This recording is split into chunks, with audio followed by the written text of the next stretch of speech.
서양 사람들은 신에다가 발을 맞춥니다. 신데렐라라는 동화에 보면 누군가 잃어버린 유리구두 한 짝을 들고 다니면서 그 유리구두에 맞는 발을 가진 사람을 찾고 있죠. 근데 동냥이는 신발에 발을 맞추는 것이 아니라 발에 신을 맞춰요. 우리나라 사람들이 이전에 신었던 집신이 있죠. 그죠? 집신. 집신은 발에다가 신을 맞추는 거예요. 그래서 언제든지 필요하면 발에 맞게 만들 수가 있습니다. 이게 동양과 서양의 이제 사고 체계가 다르다는 것을 아주 극명하게 보여주는 그런 하나의 실예다 이렇게 생각합니다. 또 우리가 보통 서양의 사고는 직선적인 사고고 동양의 사고는 곡선적인 사고다 이렇게 말하는데, 이러한 사고 체계가 사물을 인식하는 인식 체계의 차이를 가져올 뿐만 아니라 사상과 가치관 그리고 삶의 태도를 결정하는 그런 차이를 가져오고 있는 것을 우리가 볼 수가 있습니다. 흔히 21세기를 영성의 시대다 그리고 동양의 시대다 이렇게 말을 합니다. 그러면 21세기를 영성의 시대 또는 동양의 시대라고 말할까? 그것은 서양의 시대가 저물어 간다라고 하는 거죠. 이성과 과학과 물질적인 가치를 추구하는 서양의 시대가 가고 영성, 즉 종교적인 가치를 추구하는 동양의 시대가 온다라는 것을 말하고 있고 벌써 22년을 지나가고 있습니다. 한국인을 일컬어 종교성이 강하다 이렇게 말을 합니다. 우리나라에 각종 종교들이 많이 있고 그리고 특별히 기독교 이단들도 참으로 많이 있고 사이비들도 많이 있는데 근본적으로 우리 민족 가운데 종교성이 강해서 그러는 거예요. 우리 민족이 추구하는 그런 신앙과 가치관, 이것을 나타내는 것이 이제 홍익인간과 제세2와 사상인데, 하늘의 뜻을 이 땅에 실현하는 삶의 무게를 두고 있는 것을 나타내는 두 개의 아주 기둥이 되는 그런 가치관이고 사상입니다. 홍익인간은 종교적인 영역이에요. 그리고 이상적인 영역입니다. 반대로 제세2와는 삶의 영역이고 현실의 문제를 다루고 있는 거예요. 모든 사람이 골고루 잘 살게 하고자 하는 홍익인간은 인간의 의지나 사상이나 가치관만으로 이룰 수 있는 게 결코 아닙니다. 이거는 신앙으로만 가능한 거예요. 하늘을 경외하고 부모를 공경하고 만물을 소중하게 여기는 신앙에서부터 출발하는 것이 홍익인간입니다.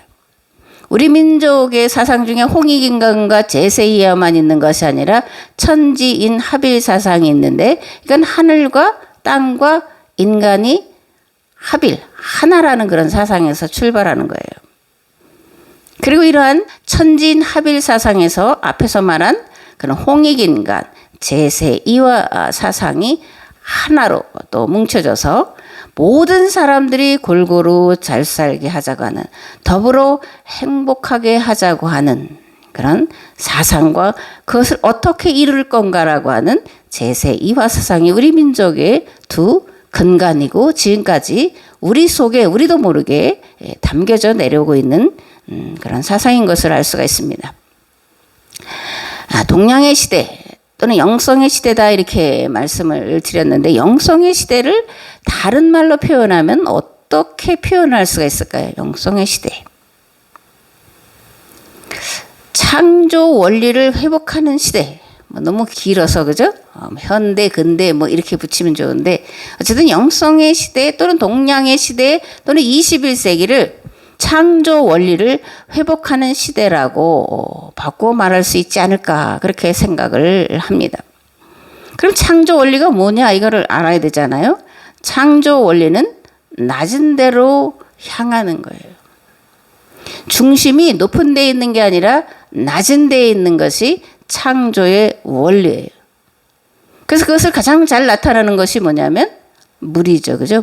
물은 언제든지 항상 가장 낮은 데로 흐릅니다. 그리고 가장 낮은 데로 흐르는 이러한 것은 중력의 법칙이 적용하기 때문에 그러는 거예요. 또 만물의 원리 또는 창조의 원리를 물 말고 다른 것으로 설명을 한다면 구 또는 원형입니다. 동그란 걸 말하는 거예요. 원형. 모든 만물들은 원형으로 되어 있어요. 그래서 처음이 나중이고 위가 아래고 동이 서예요. 동과 서로 나누고 처음과 나중으로 나누고 위와 아래로 나누는 것이 아니라 통합되고 연결된 하나라는 그런 만물의 원리를 드러내고 있습니다. 하나님께서 사도 요한에게 이렇게 말씀합니다. 나는 알파와 오메가다. 이 말은 하나님이 모든 존재의 근원이시다라는 것을 말씀하고 있는 겁니다. 알파와 오메가라는 말은 헬라어 알파벳의 처음과 끝이에요. 그래서 헬라어 알파벳을 몇 개 소개하면 첫 번째는 알파예요. 두 번째는 베타, 세 번째는 감마. 그리고 우리가 이제 매일 듣는 오미크론은 15번째. 그리고 마지막 24번째가 오메가입니다. 그래서 이제 헬라어 알파벳의 처음과 나중이 알파와 오메가인데 하나님은 나는 알파요 오메가다. 이렇게 말씀하시는 거예요. 알파이며 오메가라는 거예요. 이제도 있고 전에도 있었고 장차 올 자요 전능한 자다. 이렇게 말씀하고 있음을 우리가 볼 수가 있습니다. 이런 것들을 통해서 볼 때 모든 만물들은 하나님께로부터 나와서 하나님께로 돌아가는 또 돌아가야 하는 존재라는 것을 우리가 알 수가 있습니다. 그렇다면 존재의 근원이신 하나님께로 돌아가는 길은 무슨 길일까? 또 우리는 그 길을 무슨 길이라고 말할까요? 생명의 길, 구원의 길. 우리 그렇게 이제 말합니다. 그럼 이런 생명의 길, 구원의 길, 내 존재의 근원으로 어떻게 돌아갈 수 있을까? 그걸 우리가 이제 알아야 되잖아요. 물론 이미 다 알고 계시지만 다시 한번 말씀을 드리면 하나님이 내 존재의 근원이시고 또한 만물의 근원이심을 믿어야 돼요. 그죠? 믿지 않으면 근원으로 돌아갈 수가 없습니다. 두 번째로 하나님의 존재의 양식과 같아져야 하나님께로 갈 수가 있어요. 하나님과 같아지지 않으면 하나님 나라로 하나님께로 돌아갈 수가 없습니다. 그래서 우리가 부활할 때는 몸으로 부활하는데 이런 몸만이 아니라 생각도 부활한다라는 거예요. 영혼도 전혀 새롭게 부활한다는 겁니다. 지금 우리가 가지고 있는 영혼, 육, 이걸 가지고 그대로 부활해서는 이 세상에 살아가는 것처럼 똑같은 일이 반복될 텐데 그러면 그것은 하나님의 창조와 창조의 완성과는 다른 거죠. 그래서 본래의 하나님께서 우리 안에 담겨주신 하나님의 본성대로 돌아가는 것, 그것이 하나님 나라고 그렇게 되려면 하나님과 같아져야 된다. 이런 말씀을 드리고 있습니다. 세 번째로 그렇다면 무엇을 어떻게 해야 하나님의 존재 양식과 같아질까? 물의 원리처럼 구의 원리처럼 항상 낮은 자리로 밑으로 내려가야 돼요. 그래서 가장 낮은 자의 삶을 살아가야 합니다. 가장 낮은 자의 삶은 어떻게 사는 거냐? 예수님이 제자들에게 보여주신 그런 모습 속에서 우리가 발견을 할 수가 있습니다. 유월절 전에 예수께서는 자기가 이 세상을 떠나서 아버지께로 가야 할 때가 된 것을 아시고 세상에 있는 자기의 사람들을 사랑하시되 끝까지 사랑하셨다.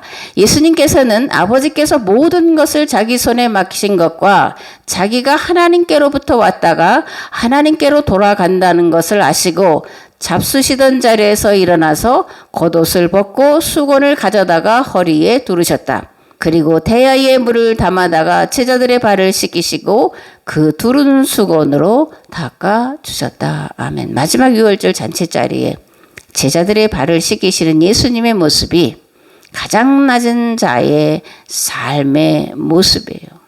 가장 천한 종으로 섬기시는 그 모습이 예수님의 모습이고 우리가 닮아가야 될 삶의 모습인 줄을 믿습니다. 아멘. 두 번째로 다른 사람을 살리는 삶을 살아야 돼요. 예수님은 우리에게 영원한 생명을 주시려고 이 땅에 오셨죠. 영원한 생명을 주시기 위해 십자가에서 물과 피를 남김없이 흘려 주셨습니다.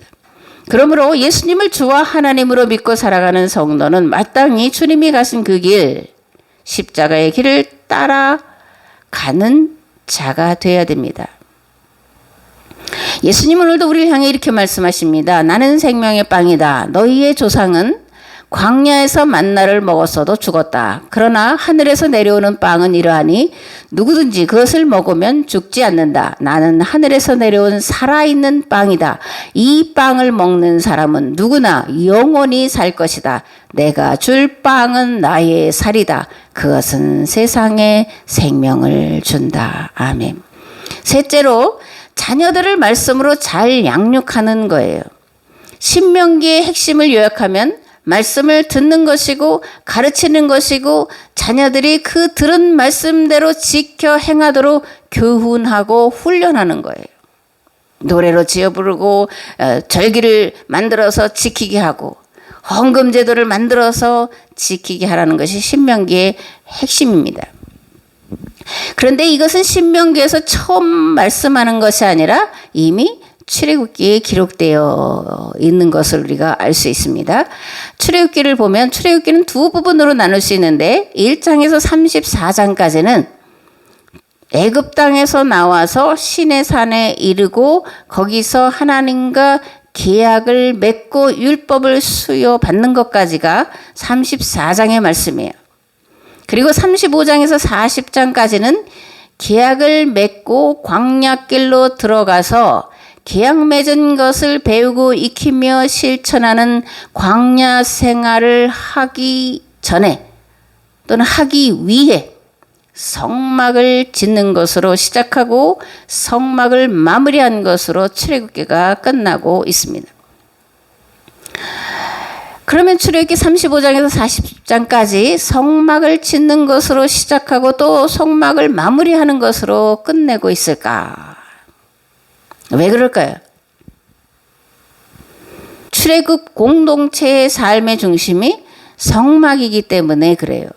그리고 이러한 성막은 포로기 시대를 거치면서 회당으로 이어졌고 예수님의 죽으심과 부활 이후 교회로 이어져서 오늘날까지 내려오고 있고 오늘 우리는 교회에 그죠? 예배당에 모여서 말씀을 듣고 배우고 있습니다. 아멘. 오늘은 출애굽기 두 번째 단락인 35장 말씀을 함께 생각해 보려고 하는데 출애굽기 34장에는 모세가 이제 두 번째 시내산에 올라가요.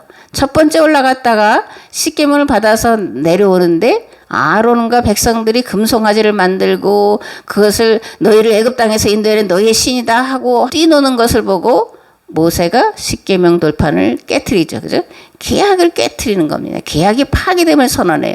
그리고 나서 하나님 앞에 이 백성을 용서해 달라 기도한 다음에 두 번째 이제 다시 시내산으로 올라가서 40일 동안 하나님 앞에 있으면서 십계명을 다시 받아서 내려와요. 그게 이제 34장까지인데 그 34장 1단락이 끝난 다음에 두 번째 단락인 35장을 이렇게 시작을 하고 있습니다. 모세는 이스라엘 자손의 온 회중을 모아놓고 말하였다. 주님께서 당신들에게 실천하라고 명하신 말씀은 이러합니다. 엿새 동안은 일을 해야 합니다. 그러나 일의 날은 당신들에게 거룩한 날 곧 주님께 바친 완전히 쉬는 안식일이므로 그 날에 일을 하는 사람은 누구든지 사형에 처해야 합니다. 안식일에는 당신들이 사는 어디에서도 불을 피워서는 안 됩니다. 모세가 이스라엘 자손의 온 회중에게 말하였다. 이것은 주님께서 내리신 명령입니다. 당신들의 각자의 소유 가운데서 주님께 바칠 예물을 가져오십시오. 바치고 싶은 사람은 누구나 주님께 예물을 바치십시오. 아멘. 이게 두 개의 이야기가 한 단락 안에 들어있어서 이게 뭔 얘기인가 그렇게 생각하기가 쉬운데 모세가 시내산에서 내려온 다음에 회중들을 모아놓고 말하는 거예요. 내가 이제 지금부터 너희들이 실천할 것을 말하겠는데 안식일을 지키라 이렇게 말을 하는 거예요. 그 다음에 성막을 지을 재료들을 가져와라 이렇게 이제 요청을 하고 있는 게 출애굽기 35장 1절에서 9절까지의 말씀입니다. 모세는 이스라엘 백성들이 하나님과 맺은 시내산 계약법을 실천하는 실천 강령 첫 번째를 안식일을 지키라는 말씀으로 시작을 하고 있고 그 다음 성막을 만들라고 말씀을 하고 있다는 겁니다. 즉 모세는 광야 공동체의 신앙생활의 두 축을 안식일과 성막이라고 이제 말하고 있는 거예요. 출애굽기 40장 마지막 절에 이렇게 되어 있습니다. 이렇게 모세는 모든 일을 다 마쳤다. 그때에 구름이 회막을 덮고 주님의 영광이 성막에 가득 찼다. 모세는 회막에 구름이 머물고 주님의 영광이 성막에 가득 찼으므로 거기에 들어갈 수 없었다. 이스라엘 자손은 구름이 성막에서 거치면 진을 거두어 가지고 떠났다. 그러나 구름이 거치지 않으면 거칠 때까지 떠나지 않았다. 그들이 길을 가는 동안에 낮에는 주님의 구름이 성막 위에 있고 밤에는 구름 가운데 불이 있어서 이스라엘 온 자손의 눈앞을 밝혀 주었다. 아멘. 우리는 이스라엘 백성들이 얼마나 철저하게 성막을 중심으로 살았는지를 이제 알 수 있는데 민수기를 보면 자세히 알 수 있어요. 민수기에 보면 12지파가 성막을 중심으로 3지파씩 나누어서 있습니다. 그래서 이스라엘 공동체의 삶의 중심은 성막이라는 것이고 성막은 이스라엘 공동체가 하나라고 하는 끈끈한 연결고리였음을 우리가 알 수가 있습니다. 이스라엘 백성들은 바벨론 포로기를 거치면서 성전이 아닌 회당을 중심으로 모였어요. 왜냐하면 예루살렘에서 쫓겨나서 그죠? 빼앗겨서 나라가 망해서 바벨론의 포로 생활을 하고 있기 때문에 성전에 갈 수도 없고 거기서 성전을 지을 수도 없어서 이들은 회당을 짓고 회당을 중심으로 모여서 신앙생활을 해왔고 지금도 마찬가지로 이들은 회당을 중심으로 신앙생활을 하고 있는 것을 볼 수가 있습니다. 오늘 우리도 회당을 중심으로 그죠? 그 회당을 이제 우리가 교회라고 부르는데 교회를 중심으로 살아가야 하는 존재고 오늘 출애굽기 35장을 통해서 성도는 교회를 중심으로 살아가는 존재이구나. 하나님께서 우리를 교회를 중심으로 살아가라고 부르시는 거구나를 깨달아야 되지 않을까 그렇게 생각을 합니다. 성도의 삶의 중심은 교회요. 성도의 삶의 내용은 말씀을 따라 지켜 행하며 살아가는 삶이요. 말씀을 따라 산다는 것은 예수님과 교회가 맺은 새 계명을 따라 살아가는 것임을 우리가 믿어야 됩니다. 이제 나는 너에게 새 계명을 준다. 서로 사랑하여라. 내가 너희를 사랑한 것 같이 너희도 서로 사랑하여라. 너희가 서로 사랑하면 모든 사람이 그것으로써 너희가 내 제자인 줄을 알게 될 것이다. 아멘. 모세는 십계명을 반포한 다음에 율법의 실천 강령의 첫 번째를 안식일을 지키는 거라고 이렇게 말씀을 하고 있죠. 왜 이렇게 율법을 실천하는 첫 번째 강령을 안식일을 지키는 거라고 말씀을 하고 있을까? 본래 십계명이 이게 4번째인데 그죠? 모세는 실천 강령으로서의 첫 번째를 안식일을 지키는 거다라고 이제 말씀을 하고 있다라는 거예요. 그것은 이스라엘이 애굽에서 짐승과 같이 쉼이 없는 노예살이를 살았기 때문에 그래요. 그런데 이것은 이스라엘이 애굽에서 종살이를 했기 때문에 안식일을 지키라고 말씀하시기 이전에 창세기에서 이미 말씀되고 있는 것을 우리가 볼 수가 있습니다. 천지와 만물이 다 이루어지니라. 하나님이 그가 하시던 일을 7째 날에 마치시니 그가 하시던 모든 일을 그치고 7째 날에 안식하시니라. 하나님이 그 7째 날을 복되게 하사 거룩하게 하셨으니 이는 하나님이 그 창조하시며 만드시던 모든 일을 마치시고 그 날에 안식하셨음이니라. 아멘. 4계명과 그죠? 출애굽기 10계명 제4계명과 같습니다. 안식일을 기억하여 거룩하게 지키라. 엿새 동안은 힘써 내 모든 일을 행할 것이나 일곱째 날은 내 하나님 여호와의 안식일인즉 너나 내 아들이나 내 딸이나 내 남종이나 내 여종이나 내 가축이나 내 문 안에 머무는 객이라도 아무 일도 하지 말라. 이는 엿새 동안에 나 여호와가 하늘과 땅과 바다와 그 가운데 모든 것을 만들고 일곱째 날에 쉬었음이라. 그러므로 나 여호와가 안식일을 복되게 하여 그 날을 거룩하게 하였느니라. 아멘. 하나님이 세상을 창조하신 목적이 무엇일까요? 우리는 보통 하나님이 세상을 어떻게 창조하셨냐에 관심을 두는데, 그러나 창세기는 어떻게에 관심을 두지 않고 왜, 무엇을 위하여 창조했나라는 것을 우리에게 알려주고 있습니다. 하나님이 세상을 창조하신 이유는 인간과 만물에게 참된 안식을 주시기 위함이다라는 거예요. 하늘과 별과 달과 모든 것들을 만드시고 식물들을 만드시고 동물들을 만드시고 과일을 열게 하시고 꽃을 만드신 모든 목적은 인간과 만물이 그 안에서 하나님이 창조한 모든 만물들과 더불어 행복하게 건강하게 즐겁게 어우러져 살라고 말씀하셨다라고 하는 것이 창세기가 우리에게 말하고자 하는 그런 내용이에요. 그러니까 우리가 어떻게 창조했냐 그걸 묻기 전에 왜 창조하셨냐, 창조의 목적을 우리가 물어보면 하나님 앞에 감사하게 되고 이 모든 만물들을 사랑하게 되고 그리고 함께 어우러져 살 것을 선택하게 되리라, 그런 생각을 합니다. 그러면 창세기 출애굽기 하나님이 안식하셨다라고 말씀하시는데, 하나님이 쉬셨다. 하나님이 쉬실 필요가 있을까요? 만약 하나님이 하루를 쉬신다면 어떻게 될까요? 하나님이 하루를 쉬신다면, 지구가 돌아가다가 하루가 딱 멈춘다. 그러면 어떻게 될까요? 모든 만물들은 살 수가 없어요. 그래서 문자적으로 하나님이 쉬셨다라고 하는 것은 하나님이 쉬시기 위해서, 하나님이 쉬셨기 때문에가 아니라 우리에게 쉼을 주시기 위한 것이고, 너희들, 나를 하나님으로 주로 믿는 너희들은 세상 모든 만물들에게 쉼을 주는 존재가 되라고 하는 요청인 것을 우리가 알아야 됩니다. 그래서 시편 기자는 이렇게 말하죠. 하나님 졸지도 아니하시고 주무시지도 않으시고 불꽃 같은 눈동자로 지켜주신다. 시편 121편의 말씀입니다.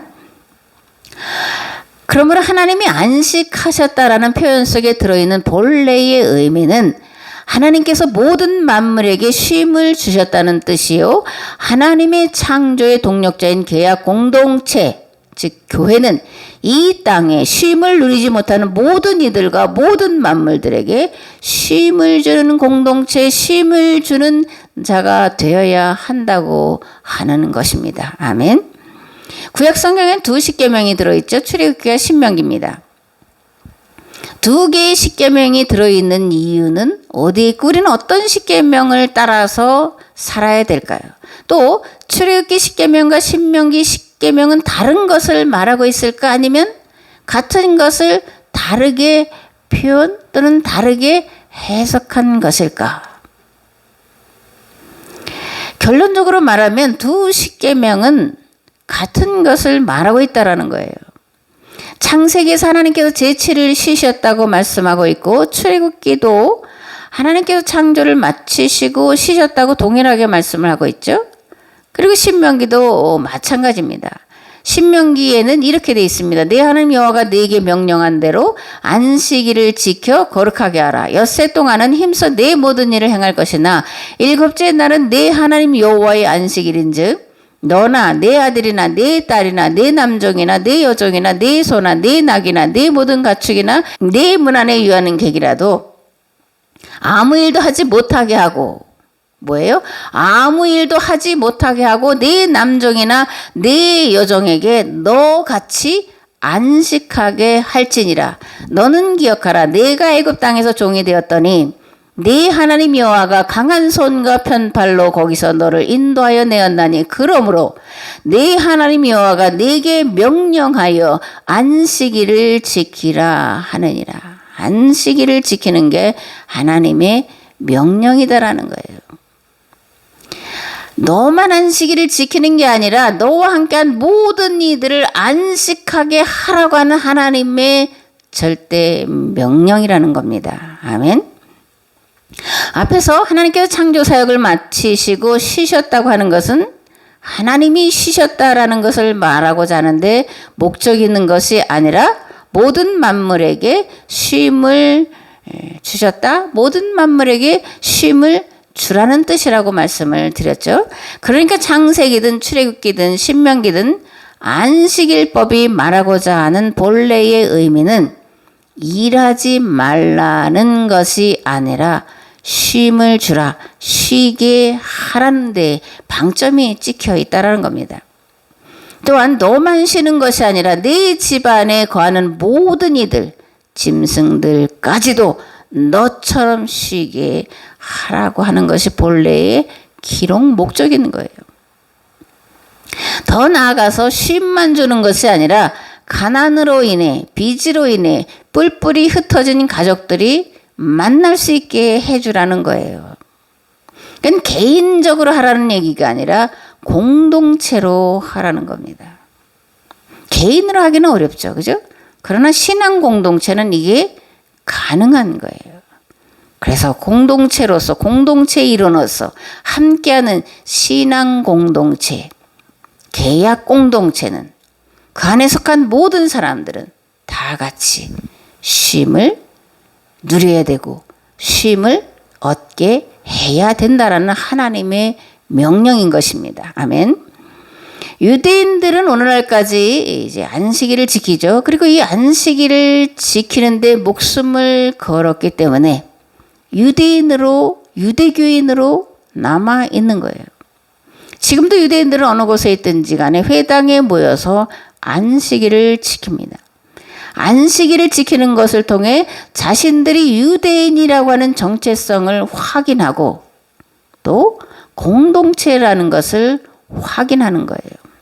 근데 문제가 있습니다. 오늘날까지 유대인들은 안식일을 일하지 않는 날로 해석하고 그렇게 지키고 있다는 거예요. 특히 예수님 당시 유대교 율법은 안식일을 일하지 않는 날이라고 가르쳤고 그래서 안식일에 일할 수밖에 없는 자들을 율법을 어긴 죄인이라고 정죄했어요. 그렇다면 예수님 당시 안식일을 철저히 지킬 수 있는 자들은 누구였고 지킬 수 없는 자들은 누구였냐라는 거예요. 부자나 권력 있는 자나 힘 있는 자들은 안식일을 잘 지켰죠. 그죠? 그러나 반대로 가난한 자들은 안식일을 지킬 수가 없었어요.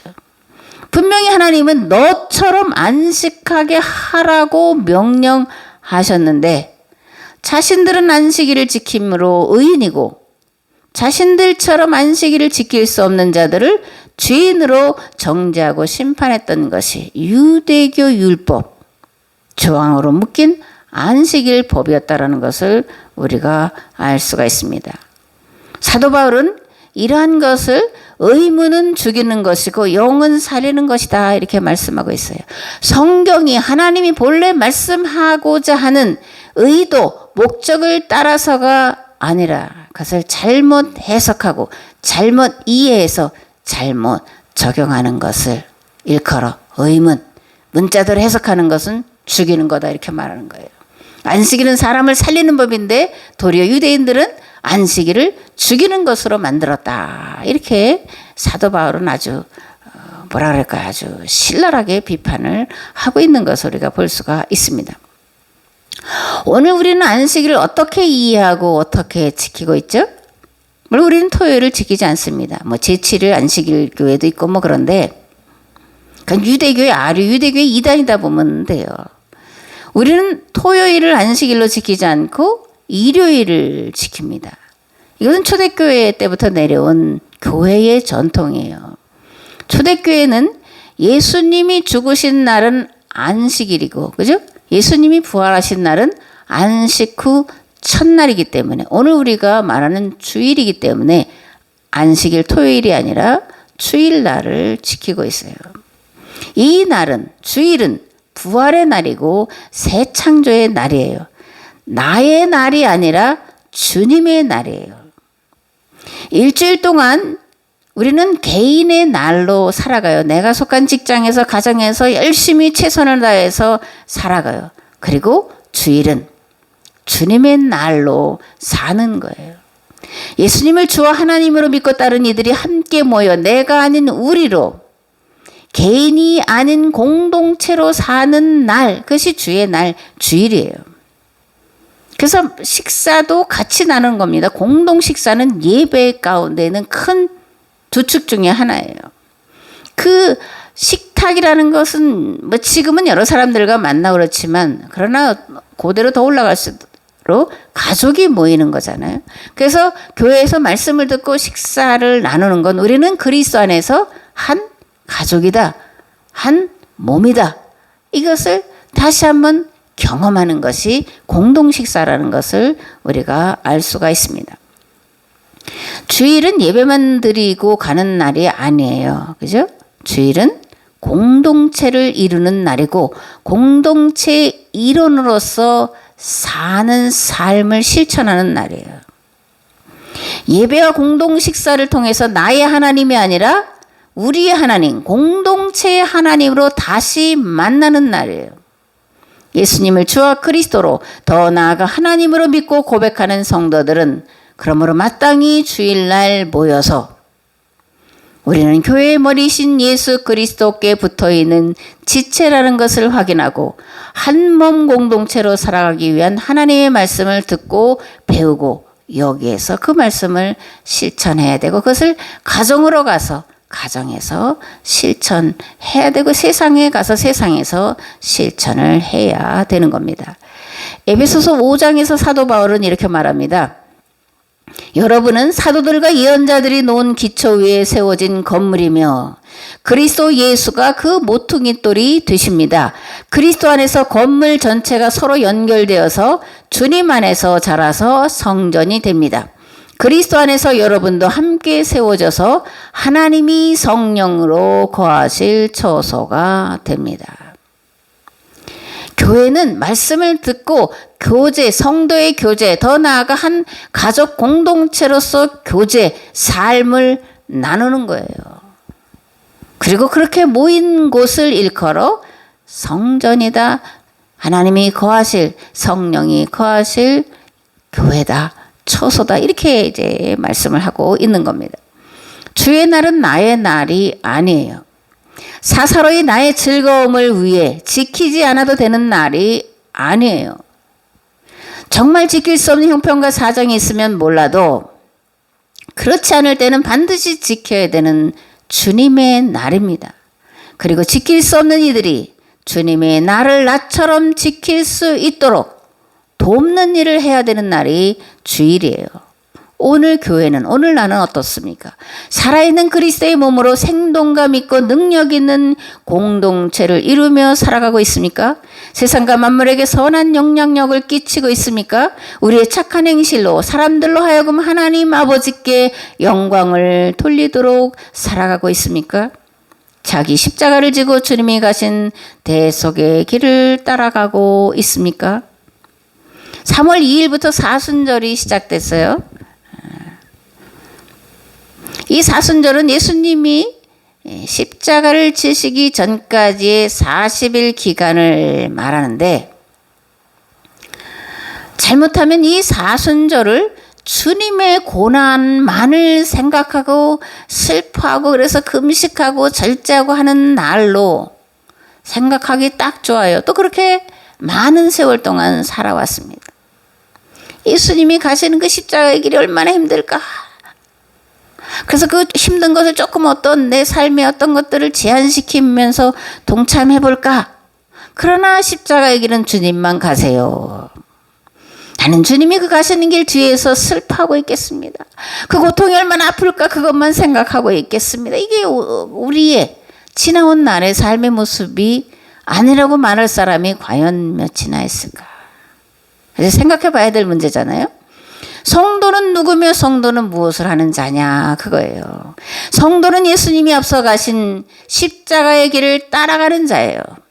성도는 예배를 통해 말씀을 듣고 배우고 그 말씀대로 따라 행하며 사는 존재라는 겁니다. 성도는 다른 사람을 살리기 위해 자기 목숨을 내어놓는 존재라는 거예요. 이 시대를 살아가는 사람과 땅과 만물들이 신음하고 고통하고 있는 이 문제를 해결하기 위해 하나님의 뜻을 묻는 존재예요. 그 문제를 해결할 하나님의 방법을 찾는 존재입니다. 모든 율법과 예언자를 완성하신 예수님께서 제자들에게 주신 새 계명을 지켜 행하는 자들이 성도라는 겁니다. 듣기만 하고 지켜 행하지 않으면 죽은 자예요. 하나님의 나라에 들어갈 수 없는 자라는 것을 우리는 반드시 기억을 해야 됩니다. 오늘 우리에게 이 세대의 문제를 놓고 가슴 아파 견디지 못하며 하나님께 부르짖는 눈물의 기도가 있는지 자기 자신을 한번 돌아보기를 원합니다. 나의 하나님이 아닌 우리 모두의 하나님으로 믿고 세상과 만물을 구원할 길을 하나님께로부터 찾고자 하는 절박함으로 기도를 드리고 있는지, 나 자신의 신앙의 삶의 자리를 돌아보는 사순절 기간이 되시기를 우리 주 예수 그리스도의 이름으로 축복합니다. 아멘. 이제는 길과 진리와 생명 되신 예수 그리스도의 은혜와 아버지 하나님의 무한하시고 극진하신 사랑하심과 성령님의 감화 감동 교통 역사하심이, 성도는 무엇을 하는 존재인지, 교회는 어떤 것인지, 나는 교회 공동체 일원으로 어떻게 살아가고 있는지를 다시 한번 돌아보며 이 사순절 기간 동안에 우리 주님이 가신 십자가의 길을 함께 따라가고자 결단하고 돌아간 우리 삶의 자리 위에, 교회 위에, 나라와 민족 위에 이제로부터 영원토록 함께 하옵시기를 간절히 축원하옵나이다. 아멘. 아멘.